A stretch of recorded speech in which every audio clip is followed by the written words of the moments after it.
In today's lecture, we will talk about the research ethics.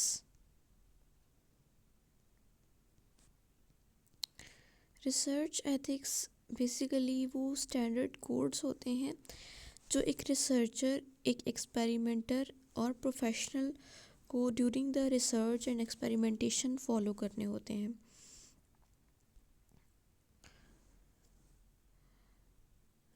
Now, first of all, we will look into the definition of ethics. So, ethics are the code of moral standard. Moral standards tell us what is good or right and what is bad or wrong.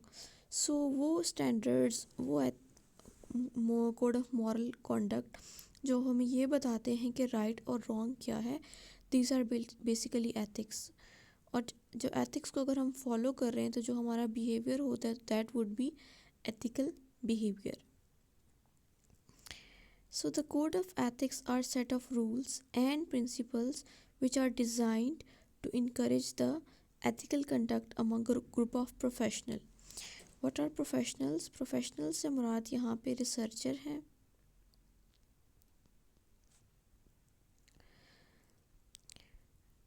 या psychologist हैं. सो psychologist को या फिर researcher को जो code of conduct follow करना होता है during their practice, during the research, उसको हम कोड ऑफ एथिक्स यहाँ पे कह रहे हैं. ठीक है.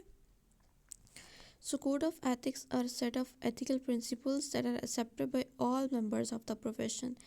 ऐसा नहीं है कि मैं अपने कोड ऑफ कंडक्ट बनाऊंगी और कोई और रिसर्चर या प्रोफेशनल अपने कोड ऑफ कंडक्ट को फॉलो कर रहे हैं. ये कोड ऑफ कंडक्ट जो होते हैं ये सेम होते हैं, और ये सेम जो कोड ऑफ कंडक्ट हैं ये एक रिटन गाइडलाइंस के फॉर्म में होते हैं जो ऑर्गेनाइजेशन या फिर मैनेजमेंट पब्लिश करती है. और यहाँ पे अमेरिकन साइकोलॉजिकल एसोसिएशन APA उसने कुछ कोड ऑफ एथिक्स जो हैं वो बनाए हैं, उसको पब्लिश किया है, और वही सारे साइकोलॉजिस्ट को और रिसर्चर को, प्रोफेशनल को फॉलो करने होते हैं. सो प्रोफेशनल एथिकल कोड एक कलेक्टिव स्टेटमेंट होती है about the group expectation and stand of behaviour. और सारे ग्रुप मेंबर्स को, प्रोफेशनल को, जो उस प्रोफेशन का, उस टीम का हिस्सा हैं, उन सबको, या रिसर्च कर रहे हैं, एक्सपेरिमेंट कर रहे हैं या फील्ड में प्रैक्टिस कर रहे हैं, उन सबको वो कोड ऑफ एथिक्स को फॉलो करना होता है. यानी कोड ऑफ एथिक्स सबके लिए सेम होते हैं.